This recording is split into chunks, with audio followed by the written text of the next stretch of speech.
गावाना रोजाना सल चाहिए बिछावाना एजी हटी ना जान ले ले का हो बूटा के कराली हनी गावाना रोजाना सल चाहिए बिछावाना काच बजवानी सुनिए राजा जानी काच बजवानी सुनिए राजा जानी हमसे कुछ दिन दूरी औरी रही ना मानव का नान्हे बा हमरो उमर कमर लोटे साहिना नान्हे बा हमरो उमर कमर लोटे साहिना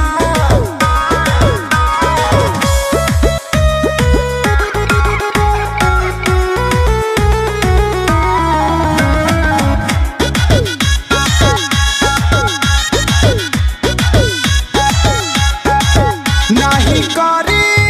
परेशान अब ही बानी हम नादान से जिपा चढ़ी जानी फान लागे ललबलई कोई हम जान दूधा के दांत तुड़िए के दम लेव का नहीं करी परेशान अब ही बानी हम नादान से जिपा चढ़ी जानी फान लागे ललबलई कोई हम जान बड़ा लगी छोट नदी में थाही ना अभी पानी कम बाजी अरे नान्हे बा हमरो उमर कमर लोटे साहिना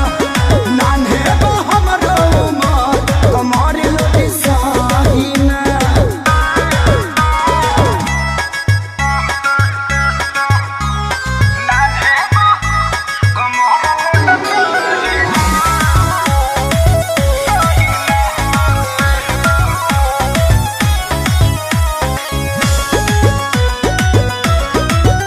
पानी दुबार कम जोर ऐसे गोड़ में फसाई ना गो